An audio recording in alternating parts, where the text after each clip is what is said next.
it's Jane O'Halloran, founder of True to You, Midlife Women Reclaiming Their Identity. So, are we starting?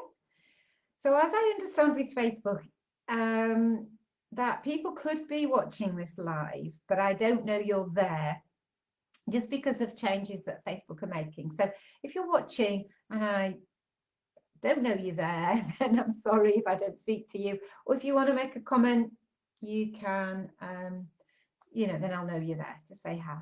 Okay, so welcome. So I kind of have been talking about the shocking truth behind indecision because I think I've kind of, this is something that I've been thinking about in regard to the people I work with, but also myself. Like being indecisive is, and there are always times when we might be indecisive, but as a trait, as something that is your pattern, you are indecisive, you can't make a decision. It's kind of not seen as a big deal. I'm a bit indecisive, so what? But actually, I've been thinking about it more and more, and I guess being indecisive is a symptom of something deeper. And I'm quite a believer in looking for signs and messages to help us understand what's going on with ourselves. And sometimes, because that phrase, you can't see the wood for the trees, you're in the middle of it, you're not always sure what's going on. But if you are chronically indecisive, then perhaps that's a signal to you about something. So we can look a bit deeper. And the good news is that once you look deeper and you get an idea of what's going on and you know what's going on, then you're in a stronger place to do something about it. Because being indecisive is keeping you stuck. It's stopping you living the life that you are meant to live. It's stopping you living your best life. It's important. So think about it. Do you have to ask everyone you know before you make a decision? What do they think? You kind of make a decision by committee. You find out what most people think and you think, oh yeah, I'll do that. Okay. But ask yourself, if you do that, are you making the decisions that are best for you? Or are you simply just going with the crowd and what they think? Because they don't know you as well as you know you. Or do you kind of just stay stuck? Like, I can't, because it's like you're standing at this crossroads and you can't decide which way to go. And if you can't decide which way to go, you're just stood there and you're not going anywhere. You're not moving at all. You're just stuck at the center of this crossroads. So you're stuck in indecision. And it's crippling you, literally. You cannot move. You cannot move forward. You cannot create any momentum in your life. And often, when we're in that situation, the place that we're stuck in is not a place we want to be. But we can't move because we're like, oh, do I go there? Do I go there? Do I go there? Or perhaps you just overthink everything. What can go wrong with every little thing? You overthink it and it's exhausting because you're too scared. So you think, well, if I just need to kind of know all the facts and I need to think about them over and over again and I need to go round and round my head and then maybe I'll be able to come to a decision because maybe I'll know enough so that I'll be 100% certain that the decision I make is right. But we can never be 100% certain. Sometimes we just have to take a leap of faith. We can never be 100% certain until we've done something. And they say hindsight is wonderful because hindsight, we can look back and go, well, that was a good decision. That was a good decision. Maybe that wasn't a good decision. But in some ways, making a poor decision is better than no decision because at least you're moving and then maybe you have, they say you either succeed or you learn. So if you make a decision, it's not a great decision. Okay, you've learned something. What have you learned about that situation? And if you habitually make poor decisions, then again, that's something you need to look at. What is going on there? Why are you making those poor decisions? Because the chances are you're not learning from the decisions you're making, and you're running on a pattern of thinking that's not serving you. So again, it's that pattern of thinking that you have, that you're working on, and it's unexamined, and you just keep maybe, you know, leaping out. Because what I found that sometimes as well, it goes, I think indecision and poor decision making to me seem to go together, because often what happens is we spend so long trying to make a decision and we're stuck, and it becomes, you almost become into that panic mode of I've got to make a decision, I don't know what to do, and then you just kind of end up leaping at something. So you either stay stuck for ages or you leap at the wrong things because it's not thought out, it's not learned, you've not learned from your other decisions. So it's a balance in the middle, isn't it? It's like either being stuck, overthinking everything, or the other extreme, leaping into things without thinking. But in the middle is where we want to be, where we make informed decisions. And sometimes we have to take that leap of faith. And what happens is it ends up becoming a pattern, so that even little things, even small things, you find difficult to decide. I mean, I've noticed this, even now crop up occasionally. Because I now live on my own, I make all the decisions around here. And whether it be a decision of what I'm going to have for lunch, or I'm in the shop and I'm thinking, what shall I buy? What shall I buy for dinner? Shall I buy this? Shall I buy that? It's almost like becomes this. And I know that when I was crippled with anxiety, I could not make any decision. And I've talked about this before, like my extreme anxiety, I couldn't decide to. I remember sat looking at the oven, wanting to make, and this was when my children were small, needing to make something to eat.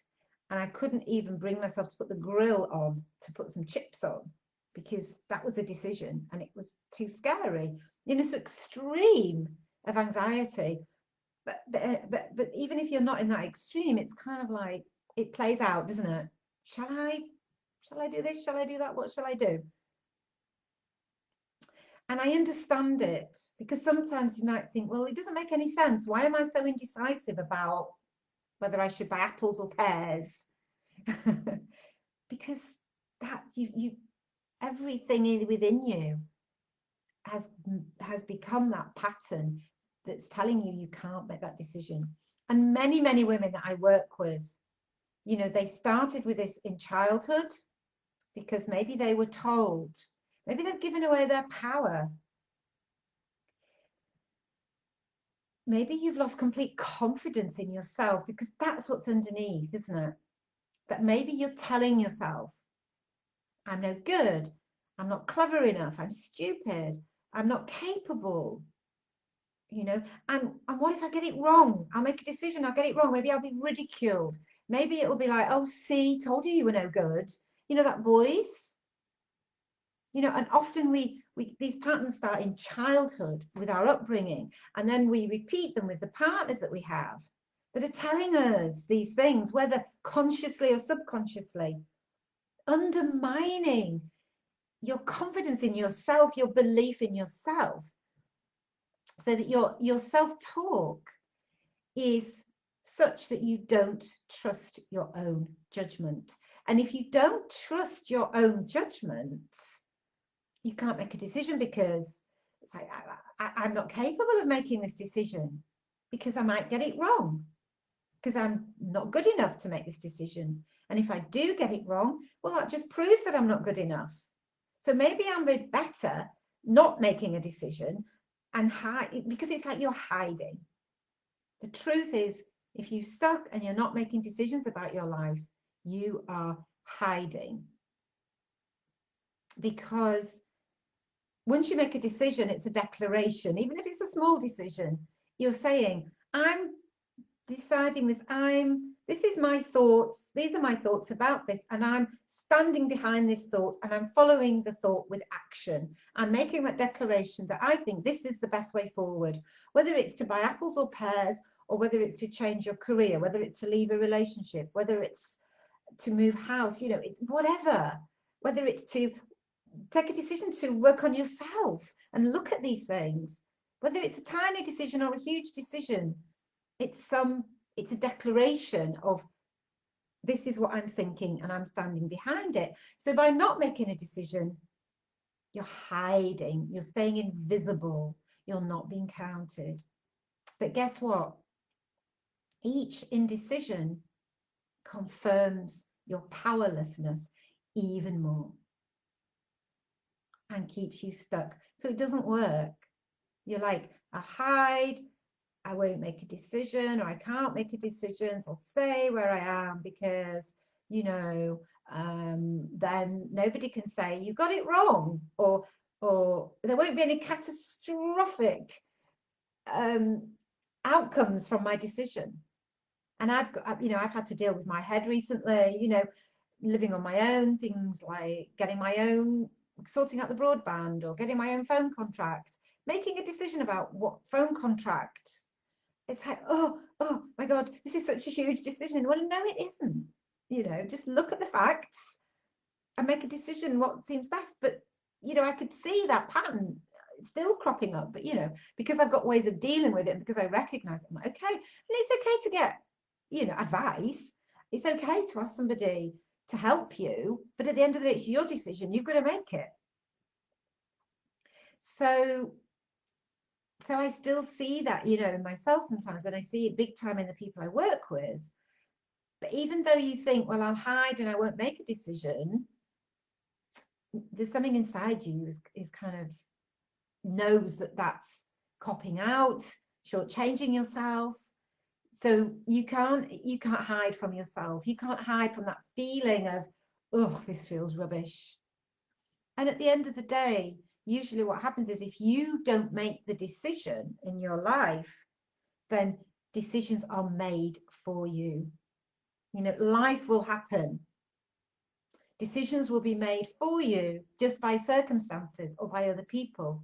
And then you are powerless. You're like that leaf in the wind, just blown wherever, because you're not making those decisions. And I get it. I really get it. And I really, I understand where it comes from. It comes from giving your power away. It comes from not believing in yourself and not trusting your judgment. But ask yourself, the situation that you're in life, is that affirming to you? Are the people around you affirming and helping you believe in yourself? Or are they undermining your confidence, your self-belief? And unless you change the patterns, the internal patterns that are holding you there, you're going to repeat the same behaviors. You're going to attract the same people towards you, and nothing will change. So, when I work with people on my program, it starts with a free, no obligation clarity call. I call it a clarity call because a lot of people come to that call and they get clarity just from that one call, nothing else, And then obviously if people want to work with me, then I'm happy to do that. But perhaps just start with that one step, or if not booking a clarity call with me, something else. What is that step you need to take? And that's going to be a decision. So it's going to be difficult, isn't it? But it gets to that point where, the pain of staying where you are is greater than the fear that's holding you stuck, because it's fear. It's all fear. And if you're getting to that point where that pain of being where you are is getting greater than the fear that's keeping you stuck, then take a step forward. Let that pain, because pain is a message. Pain is not bad. Pain is a signal. And if that pain is great enough, you will do something. And so maybe that step is to send me a message and say, help, you know, maybe that's a step. Or comment, comment in the group if you're watching this on Facebook, or send me an email or whatever. Just contact. Perhaps that's a step. And then see where the next step leads you, you know. So it's time. It's time. It's time for you to take some control of your life. And because it's your life and it's important. Okay. So thank you so much. Thank you for those people that are joining me live. Thank you for people watching on the recording. I look forward to speaking with you. I look forward to helping you gain that clarity. Love and light, and I'll see you on the next video.